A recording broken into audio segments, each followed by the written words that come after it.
There are attacks against you that make no sound. They arrive without warning, without fanfare, without the crash of thunder or the breaking of glass. They slip in through the quiet hours of the night when you are lying still but cannot sleep, when the ceiling above you feels like a weight pressing down on your chest, when the darkness seems thicker than it should be, when the silence around you feels less like peace and more like absence. These are the attacks that drain your soul before you even realize you are under siege. These are the battles that exhaust you not through fire, but through slow erosion, the way water carves through stone, not in a single moment but across 1,000 quiet days. And I want you to understand something before tomorrow arrives, before another morning comes and finds you carrying weight you were never meant to carry alone. I want you to understand that I see every single one of those battles. I see every moment when you forced a smile and said you were fine. I see every night when the tears came without permission and you buried your face in your pillow so no one would hear. I see every time you told yourself to be stronger, to hold on longer, to keep going even when every part of you was crying out for rest. I see you. I have always seen you, and I am here. Before tomorrow arrives, I need you to do something. I need you to stop. Not forever, not for a long time, just for this moment, just long enough to hear what I am saying to you right now. Stop running from the quiet. Stop filling every empty space with noise because you are afraid of what you might feel if you sit still long enough to feel it. Stop pretending that the weight you are carrying does not exist, that if you ignore it long enough it will disappear. That strength means never acknowledging that you are tired. Real strength, the kind that comes from me, begins with honesty. It begins with the willingness to say, I am not okay right now, and I need you. It begins with choosing to reach toward me, even when every voice around you is telling you to figure it out on your own, to pull yourself together, to stop being so sensitive, to move on. Before tomorrow arrives, I need you to reach for me. That is what I am asking of you. That is the one thing I want you to do before the next day comes. You may wonder why I am speaking to you now, in this moment, through these words. You may wonder if this is really meant for you, if someone like you, with all the things you have done and left undone, with all the ways you have fallen short of what you imagined yourself to be, could really be the one I am reaching out to in this specific moment. The answer is yes. It is you. It has always been you. I did not create you and then leave you to navigate this life without support. I did not breathe life into you and then turn my attention elsewhere.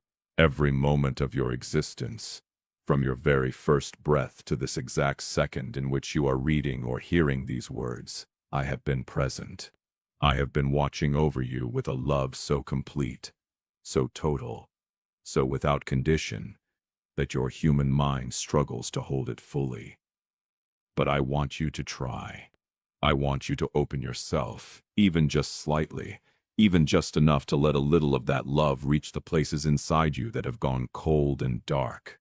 There is a war being fought over your soul, and it is not the kind of war fought with weapons you can see. The enemy of your peace does not come to you in obvious ways. He does not announce himself. He does not show up wearing something that identifies him as your opponent.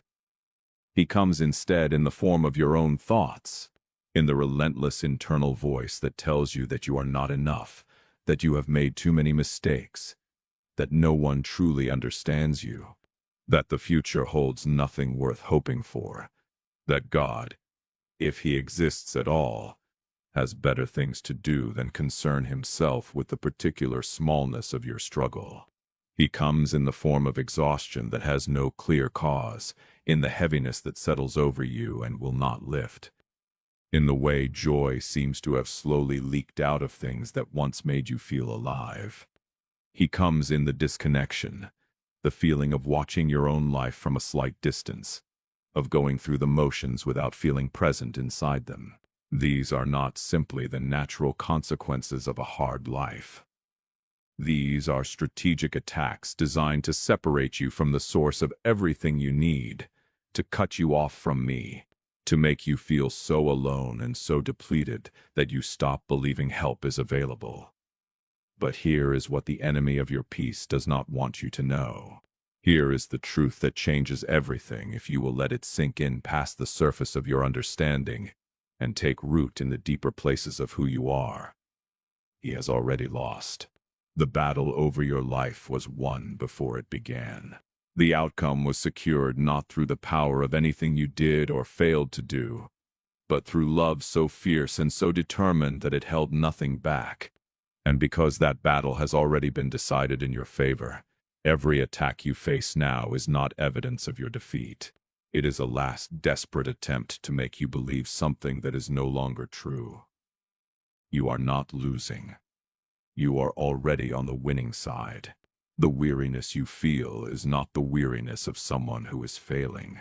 It is the weariness of someone who has been fighting without resting, who has been running on empty because they forgot that they do not have to run on their own resources alone. Before tomorrow arrives, I want you to remember something you may have known once and then slowly, through the accumulation of hard days, allowed yourself to forget. I want you to remember that you are not alone in this, not in the surface, easy, somewhat comforting way people say that to each other when they are trying to offer encouragement without knowing what else to say. I mean it in the deepest, most literal sense possible. You are never, not even for a single moment, actually alone. I am with you in the waiting room when the news is bad. I am with you in the car when you are driving home, and you do not know how to walk through the door and face the people who love you when you are feeling this hollow. I am with you in the middle of the night when everyone else in your house is sleeping, and you are lying awake with thoughts that will not quiet themselves. I am with you when you are surrounded by people and still feel profoundly, inexplicably alone. I am in every room you enter. I am in every silence. I am closer to you than your own breath. What I am asking you to do before tomorrow arrives is not complicated. It is not a long list of requirements. It is not a performance designed to prove your worthiness. It is simply this: turn toward me, however you can, in whatever posture makes sense to you in this moment, with whatever words come, or even in the complete absence of words. Just turn. If you can only manage to say, I am here and I am struggling, and I need you, that is enough.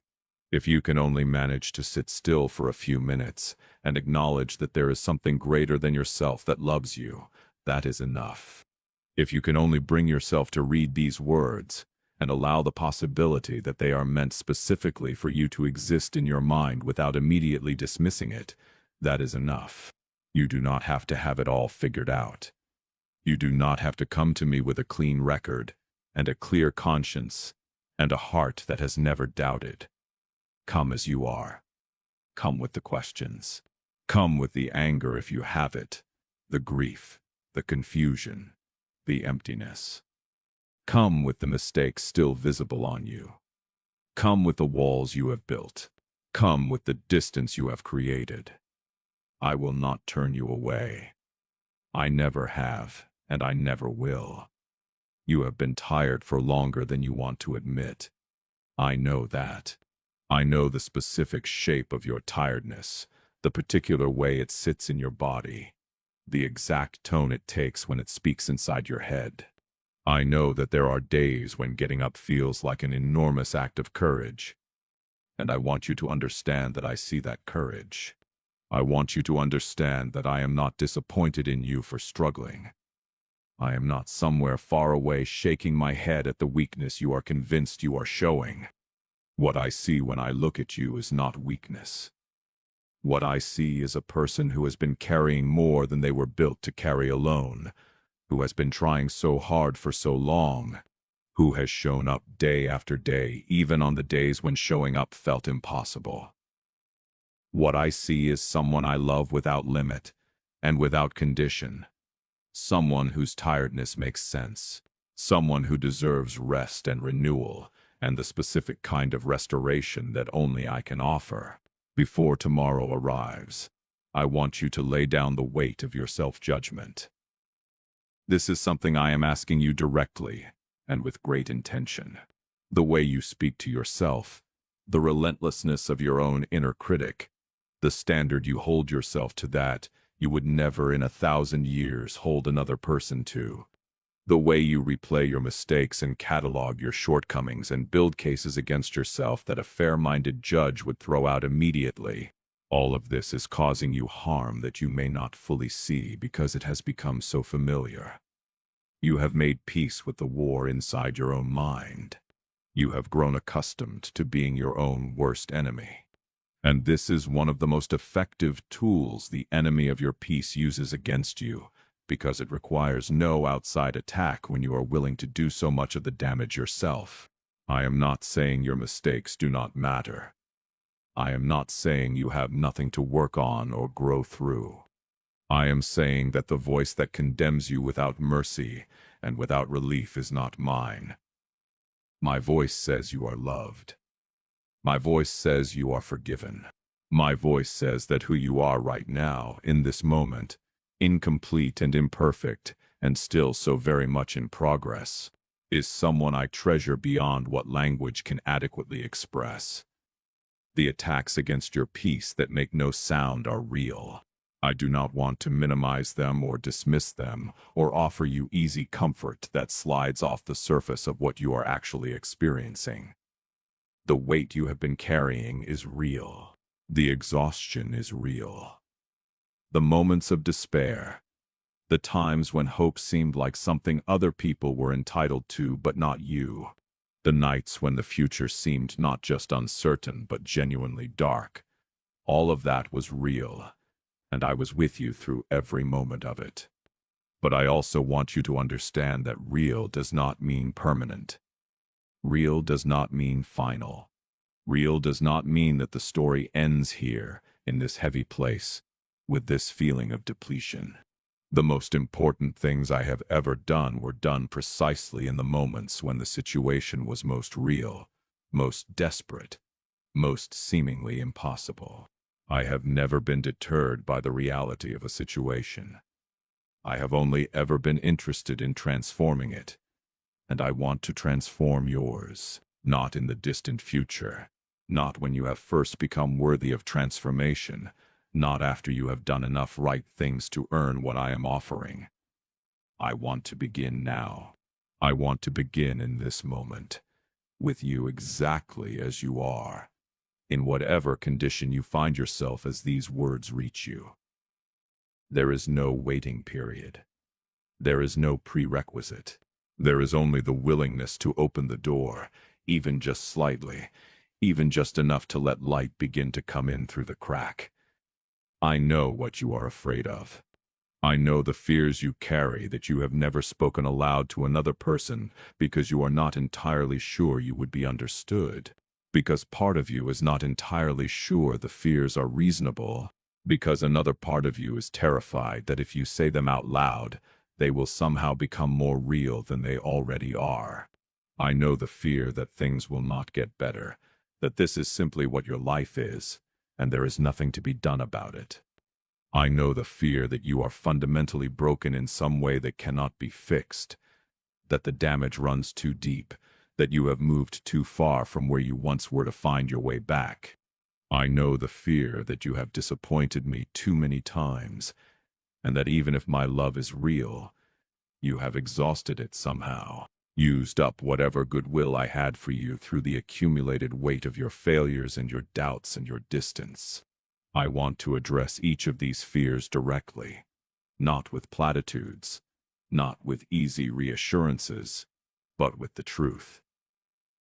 Things can and will get better, not because life will suddenly become easy, or because the circumstances that are pressing on you will instantly resolve, but because I am working in ways you cannot fully see, moving things you cannot reach, preparing paths you do not yet know exist.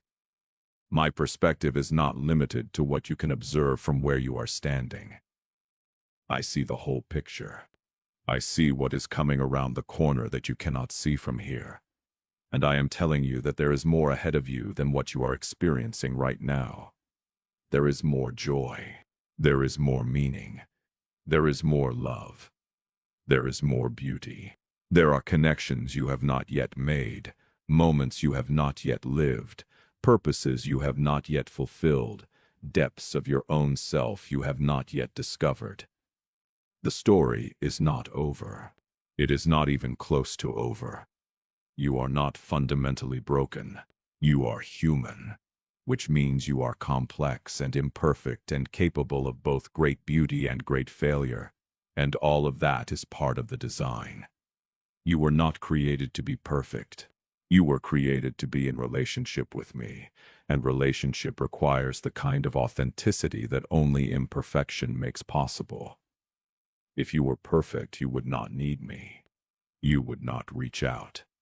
You would not know the specific tenderness of being loved in your weakness. You would not understand grace in the way that only someone who genuinely needs it can understand it. Your brokenness is not a disqualification. It is the very thing that makes what I offer you meaningful. I specialize in what is broken. I specialize in what has been lost. I specialize in what appears to be beyond recovery. I have been bringing dead things back to life since before time began, and I am very, very good at it. You have not exhausted my love. You cannot exhaust my love. This is not a finite resource that depletes with use. My love for you is not the kind of love that humans offer each other, as genuine and as precious as that love is. Human love has limits because humans have limits. What I offer you has no limits because I have no limits. Every time you have failed, every time you have doubted, every time you have walked away and then crawled back, every time you have made the same mistake again that you promised yourself you would not make, I was there, and not in the way of someone keeping score, tallying up the offenses, measuring the distance between who you are and who you could be. I was there the way a parent is there for a child who is learning to walk and keeps falling down, not with judgment but with encouragement, not with disappointment, but with the absolute unshakable conviction that the falling is not the end of the story, that the getting back up is what matters, and that I will be here every single time. Before tomorrow arrives, I want you to do something specific with the anxiety you have been carrying. I want you to bring it to me, not to suppress it, not to pretend it is not there, not to talk yourself out of it by reminding yourself that other people have worse problems. I want you to bring it here, into this space, into this conversation between you and me, and I want you to hand it over. This is not a metaphor. This is a real transaction that has real results. The anxiety you are carrying about the future, about what you cannot control, about what might happen, about what people think, about whether you are enough, about whether things will work out, all of it was never meant to be yours to hold. It was meant to be handed to me, and in exchange I offer you something that defies the logic of the world you live in. I offer you peace, not the absence of difficulty, not the guarantee that everything will go exactly as you hope, but a genuine, settled, deep-in-the-bones peace that does not depend on circumstances, that holds steady even when things around you are uncertain, that is available to you right now if you will receive it. The loneliness you have been feeling is one of the things that weighs on me the most when I look at you. Not because loneliness is a sign of failure or weakness or anything to be ashamed of, but because I know what you do not yet fully know, which is that you have never actually been alone. Not for a single moment. The loneliness you feel is real, but it is not an accurate reflection of reality. It is a feeling, and feelings, as powerful and as real as they are, do not always tell us the truth. The truth is that I am with you. The truth is that in every room, in every silence, in every moment of isolation, there has been a presence with you that you may not have always perceived, but that has never been absent. You are not alone. You have never been alone. And one of the things I most want for you, one of the things I am actively working toward in your life right now, is for you to experience my presence not as a concept or a belief or a theology, but as an actual felt reality, something that reaches past your mind and lands in the deepest part of your interior self. There are people in your life who are also fighting battles they do not show. There are people around you who smile and seem fine and carry their pain in the same hidden places you carry yours. This is not meant to minimize what you are going through by suggesting you compare yourself to others.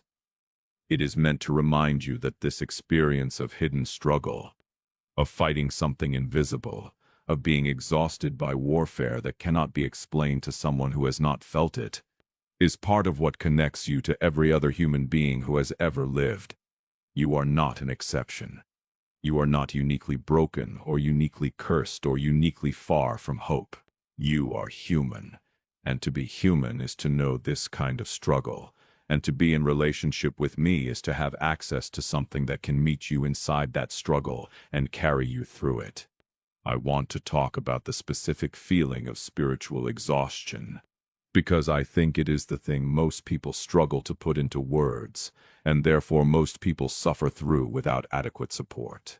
Spiritual exhaustion is different from physical tiredness or emotional burnout, though it often comes alongside both of those things.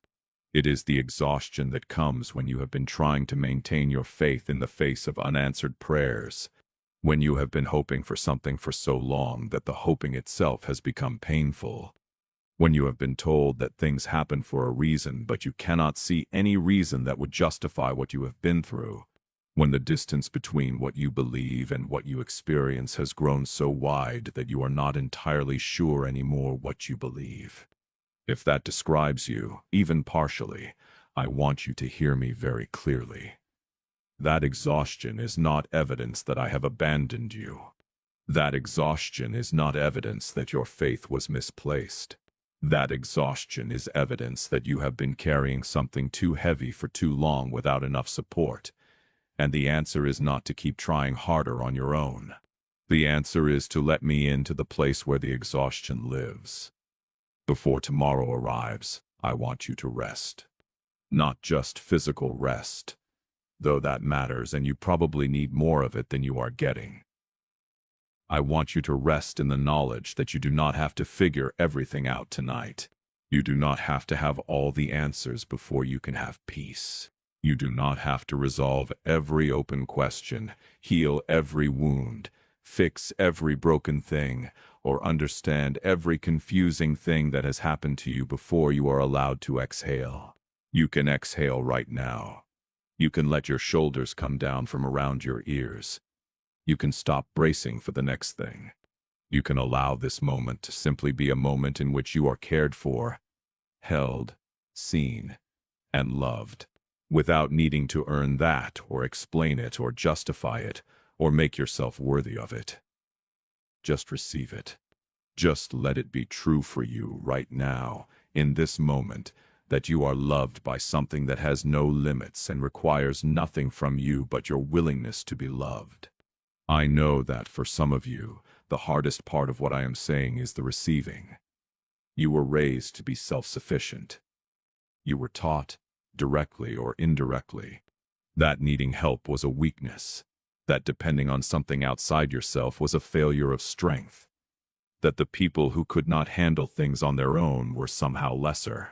And so you have been trying to handle everything on your own, and it has been slowly breaking you. And even now, as you hear me saying that you do not have to do it alone, part of you is resisting, because to stop trying to handle it on your own would be to admit something about yourself that you have been working very hard not to admit. I want to tell you something about that resistance. It is understandable. It makes sense given everything you were taught and everything you have experienced. And it is also costing you more than it is worth.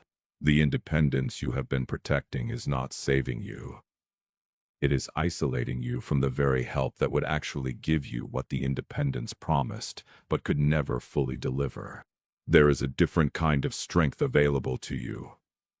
It is the strength that comes from knowing you are not alone, from operating with the backup of something infinitely more capable than you are, from being able to say, I do not have to figure this out by myself because I have a source of wisdom and power and love available to me that is greater than anything I could access on my own. That strength does not make you smaller. It makes you larger. It does not undermine your capability. It multiplies it. And it does not require that you stop being the strong, capable, resilient person you are. It simply requires that you add something to that strength, which is the humility to receive help from me. Before tomorrow arrives, I want to speak to the specific exhaustion that comes from trying to be everything for everyone around you. You have been so focused on the needs of the people you love, on being present for them, on showing up for them, on making sure they have what they need, that you have run yourself nearly dry.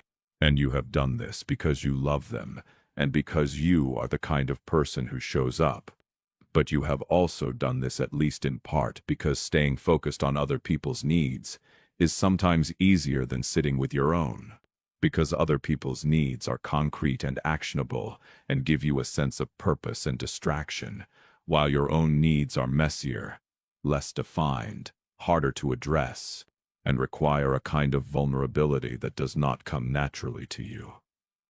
I see all of this. I see the love that motivates it, and I see the avoidance that is also part of it, and I love you through both. And I want to say to you that taking care of yourself is not selfish. Filling your own cup is not a betrayal of the people who depend on you. Coming to me for renewal, for rest, for restoration, so that you have something real to give rather than running on empty. This is not weakness. This is wisdom. You cannot pour from an empty vessel. And I want your vessel to be full. The people who need you, the ones you love so fiercely, are better served by a version of you that is connected to me, that is replenished. That is operating from overflow rather than from the last reserves of a tank that was never meant to go this long without refueling. When you take time to come to me, when you prioritize your own spiritual nourishment, you are not taking something away from them. You are making yourself more present, more genuinely available, more truly the person they need. And beyond that, the love you carry for the people in your life, the way you would move mountains for them, the depth of your care and your commitment, that is a reflection of something real inside you, something good, something beautiful, something that I placed in you and that I am very glad to see. I want that love to be sustainable. I want it to come from a place of fullness rather than depletion, and that is something only I can provide. Let me speak now about hope, because hope is something that many of you have lost somewhere along the way and may not even realize how much you miss it. There is a particular pain that comes with the loss of hope that is different from sadness or grief or anger. It is a kind of flat, gray, motivationless state in which the future looks like more of the present, and the present is not something you want more of. It is the feeling of going through the motions because you have to but not expecting anything from them. It is the exhaustion of desire, the decision, conscious or not, to stop wanting things because wanting things when you believe they are out of reach just hurts too much. If you have been living in that gray flatness, I want to speak directly into it. I want to tell you that hope is not gone. It has been obscured. It has been buried under layers of disappointment and unmet expectation and unanswered prayer and the accumulated weight of things that did not go the way you needed them to go. But it is not gone. And one of the things I am most committed to doing in your life is uncovering it, bringing it back to the surface, giving you reasons to want things again, reasons to expect things again, reasons to look at the future not with dread but with genuine anticipation of what I am preparing to do. Before tomorrow arrives, let me tell you about renewal. There is a version of you that feels lighter than you currently feel. There is a version of you that wakes up in the morning with some sense of aliveness, some feeling that the day holds something worth engaging with. There is a version of you that can sit with the hard things without being crushed by them, that can acknowledge the uncertainty of the future without being paralyzed by it, that can feel the full weight of what you have been through without being defined by it. That version of you is not a fantasy. It is not who you used to be and can never be again. It is who you are becoming right now, through the process that I am working in you. I am not done with you. I am not anywhere close to done with you. The work I am doing in your life is ongoing, active, present, and real. And the end result is not going to look anything like what the heaviness of right now might lead you to believe. Renewal is real. I have renewed things that looked beyond renewing.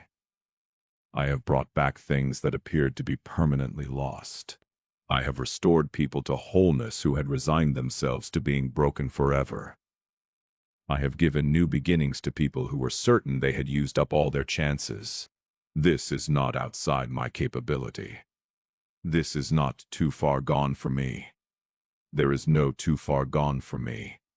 There is no situation in your life, no wound, no failure, no loss, no broken relationship, no squandered opportunity, no accumulation of bad decisions, nothing that is outside the reach of my capacity to restore, to redeem, to use for something better than you could have imagined from the place where you are standing right now.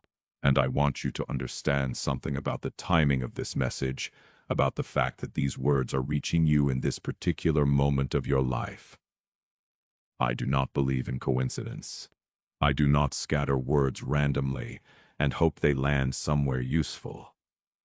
If these words have found you, it is because they were meant to find you, because you are at a point where something is shifting, where a door is beginning to open, where the heaviness you have been under is about to begin to lift. I am not saying this to manufacture false optimism. I am saying it because I know what I am doing in your life, and I know where you are in the story, and I can see what you cannot see yet. You are not at the end of something. You are at the beginning of something. The thing that has been so heavy is about to become something you look back on as the turning point, as the moment before things began to change, as the darkness just before the dawn. Before tomorrow arrives, I want you to receive something. I want you to open your hands, metaphorically, in whatever way that means for you right now. And I want you to receive forgiveness. Not because you have fully earned it. Not because you have done enough penance or apologized enough or fixed everything you broke. But because forgiveness is not something that is earned. It is something that is given. And I have already given it. Whatever it is that you have been holding against yourself, whatever the thing is that you keep returning to in your mind with a sense of shame or guilt or self-condemnation, I want you to know that it is covered. It is forgiven. You do not have to keep paying for it. You do not have to keep feeling the weight of it every single day. You are allowed to put it down. You are allowed to move forward. You are allowed to be someone whose past mistakes do not define their present or their future. That is what forgiveness makes possible, not the erasure of what happened, but the release of its power to hold you back. There is something worth fighting for in you.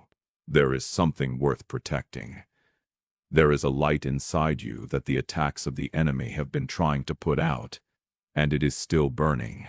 It may feel like barely a flicker right now. It may feel like you have to cup your hands around it just to keep the wind from extinguishing it entirely. But it is still there. It has not gone out. And I am here to feed that flame, to shelter it, to help it grow from a flicker back into the fire it was always meant to be. Do not give up on yourself. I have not given up on you. I have not even considered it. Before tomorrow arrives, tell someone the truth about how you are feeling. This is part of what I am asking you to do. Not to perform your pain, or to seek attention, or to burden people who cannot bear it, but to find even one person, one safe, trustworthy person, and to say, I am not okay right now, and I need support. The isolation of carrying this alone is making it heavier than it needs to be. I designed you for community. I designed you to be known and to be supported by other people who are also in this with you. The vulnerability of saying you are struggling to someone who can hold that with you is not weakness. It is one of the bravest things a person can do, and it opens the door to the kind of human connection that I work through, the kind of love that comes through another person's presence and care and willingness to sit with you in the hard places. I know you are wondering when things will change. I know you have been wondering for a while. I know that you have prayed and waited and tried to be patient and tried to trust and tried to hold on, and I know that the waiting has been its own kind of exhaustion. I want to tell you that I hear every prayer you have ever prayed, including the ones you stumbled over, the ones that came out as nothing more than desperate sounds, the ones that were more complaint than petition, the ones that were half anger and half pleading. I hear every single one of them, and I want to tell you something about the waiting that I hope will reframe it for you. The waiting is not inaction on my part. The waiting is not me being slow or indifferent or forgetful. The waiting is part of the work. There are things being prepared for you that are not ready yet. Things that require a certain amount of time to come fully into existence. Connections that have to align. Changes that have to happen in other people and other situations before what I have for you can arrive in the fullness of what it is supposed to be. Your waiting is not wasted. Every day of it has been purposeful. Every day of it has been building something. The spiritual war around you and within you is real. But I need you to understand your position in it. You are not a passive victim.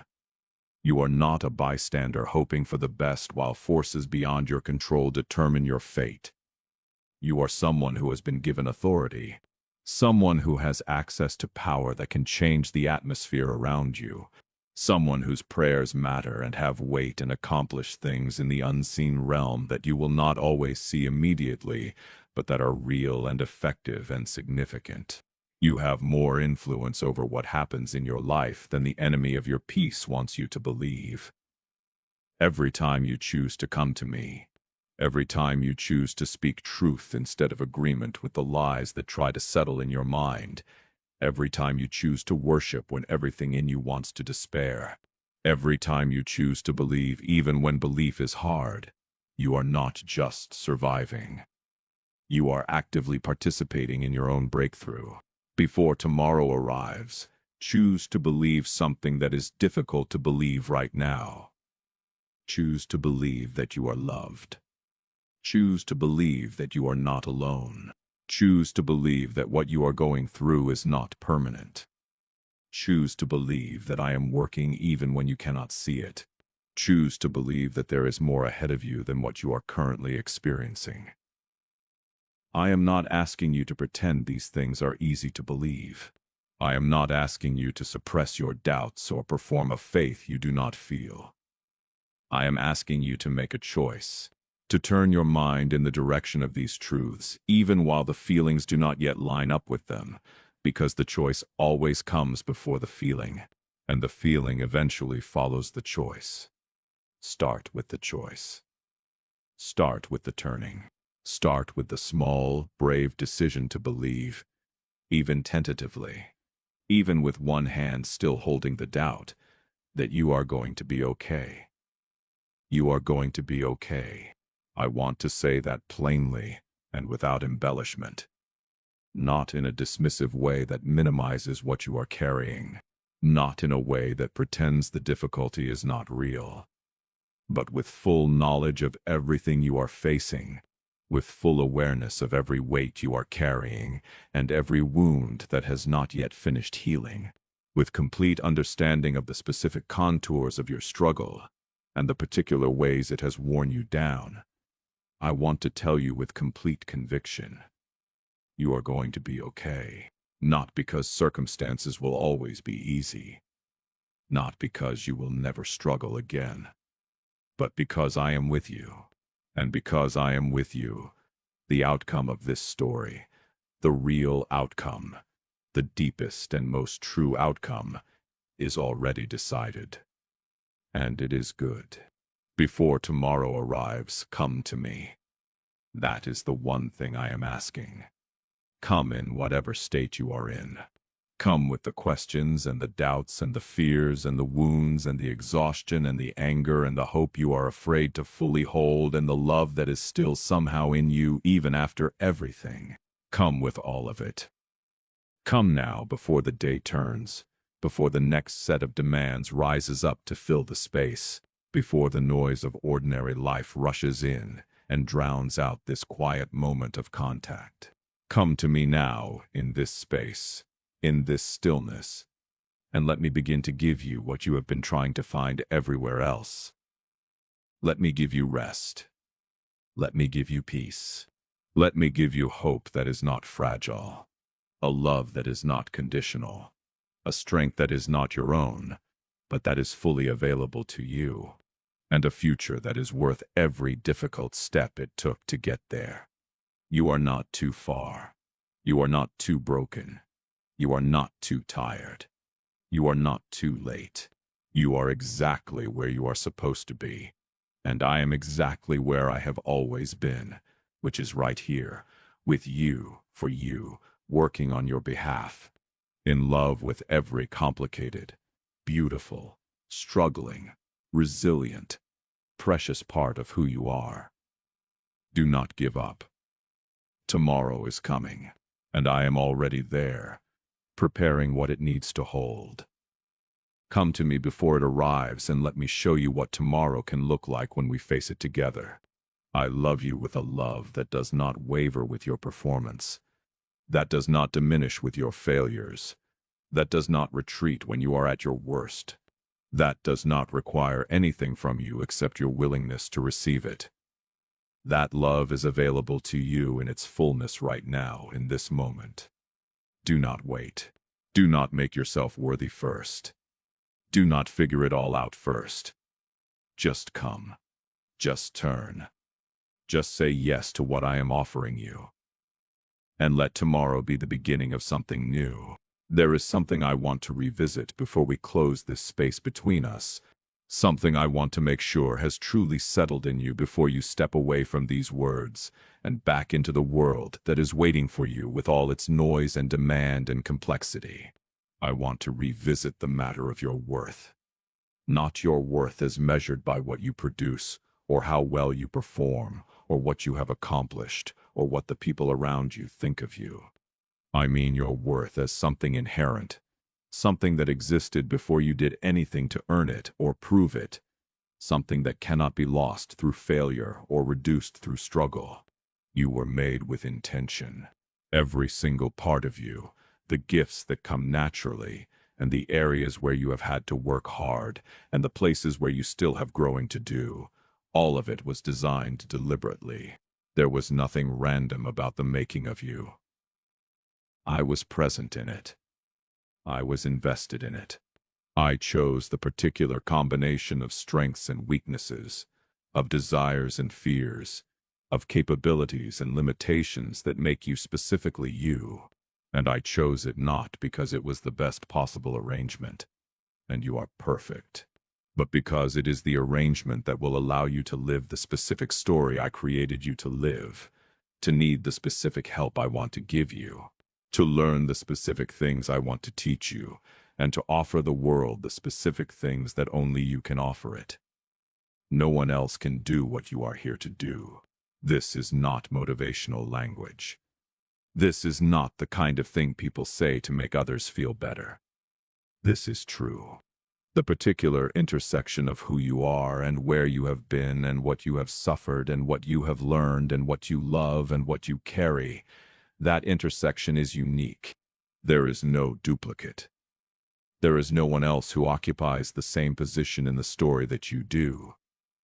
And that means there are things that will be left undone, gifts that will not be given, love that will not be expressed, purposes that will not be fulfilled. If you decide that you are too broken or too far gone or too ordinary or too late to matter, you are not any of those things. You are necessary. You are here on purpose. You are needed in the world in a way that the world itself may not even be able to fully articulate, but that I designed from the beginning. Before tomorrow arrives, I want you to take one step. Just one. Not a transformation overnight. Not a complete reversal of everything that has been heavy and hard. Just one step toward the life you were made for. One conversation you have been avoiding. One prayer you have been too tired or too doubtful or too angry to pray. One moment of stillness in which you choose to listen rather than to fill the silence. One act of kindness toward yourself that you would not hesitate to offer someone you love. One decision to believe, just for today, that things can be different. That is all I am asking. One step. And then I will meet you there. And from there we will take the next one together, and then the next. And the story will begin to change. And you will begin to change. And one day, not as far in the future as it might seem from where you are standing right now, you will look back at this moment, at this specific place of heaviness and exhaustion and doubt and quiet desperation, and you will see it for what it actually is, which is the moment just before everything began to turn. The moment just before the light came back. The moment when you were closest to giving up and instead you chose, one more time, to hold on. Hold on. I am asking you to hold on, not because the holding on is easy, or because I do not see how hard it has been, not because the difficulty of your situation is less than real, or because your exhaustion is anything other than genuine, but because what is on the other side of this holding on is worth it, because I am on the other side of it, waiting not as someone who has been watching impatiently from a distance, but as someone who has been with you in every step of the journey, who knows exactly what it cost you to get this far, and who has prepared something for you that takes all of that cost into account, that is proportional to it. That will make you understand in a way you cannot understand yet, why the journey looked like this, why the path went through these particular valleys, why the waiting lasted as long as it did. You do not have to understand it all right now. You just have to take one more step, one more day, one more decision to stay in this story and trust that the author of it knows what he is doing. I know what I am doing. I know it does not always feel that way from where you are. I know there are moments when the chaos of your life seems to suggest the opposite of a plan, when things happen that seem to contradict the idea of a good God who is in control and working all things together. I know you have had those moments, and I do not dismiss them. Those moments are real, and the questions they raise are legitimate, and I am not offended by them. I can hold your questions. I can hold your doubt. I can hold your anger at the things that have happened, and the ways they have shaped you and the losses you have sustained. I can hold all of it. And in the holding of it, I want to also give you something to hold back. I want to give you the knowledge, not just the belief, but the genuine deep in your bones knowledge that I am good, that my intentions toward you are good, that the plan for your life, even when it passes through darkness, is ultimately moving toward light, that everything that has happened to you, everything that has been done to you, everything you have done and failed to do and wished you had done differently, is being woven together into something that will one day make a kind of sense you cannot access yet, but that is being built nonetheless. Trust me with tomorrow. That is the final thing I want to say to you before this moment ends, and you carry these words back into your life. Trust me with tomorrow, not blindly, not without the engagement of your mind and your will and your active participation in your own life, but with the willingness to move through tomorrow, knowing that you are not navigating it alone, that behind the events of the day there is something working on your behalf, that the hands that hold you are capable and loving, and will not let you fall beyond where I can reach you. Trust me with the things you cannot control. Trust me with the people you love. Trust me with the outcomes you are afraid of. Trust me with the future you cannot see. Not because trust is easy, not because you have no reason to be cautious given everything you have been through, but because I have earned it. Because my track record in your life, even when it is hard to see, is one of faithfulness, of provision, of never ultimately abandoning you, even when everything felt dark and far away. You are going to walk through tomorrow, and I am going to be with you in it. And together, step by step, day by day, with all the mess and difficulty and grace and beauty that life contains, we are going to build something worth having, something that looks, in the end, like a life fully lived, fully loved, fully redeemed. Something that bears the marks of everything you went through, but wears those marks as evidence of resilience, of survival, of the particular beauty that only suffering and redemption together can create. You are part of something larger than your current circumstances. You are part of a story that is being told at a scale you cannot fully perceive from inside it. And your part in that story matters more than you know. Do this before tomorrow arrives. Come to me. Lay down what you have been carrying. Receive what I am offering. Take one step. Choose one more time to believe. And know, with everything that you are not alone, that you are loved beyond measure, that you are going to be okay, and that the best parts of your story are still ahead of you. I will be there. I have always been there, and I always will be.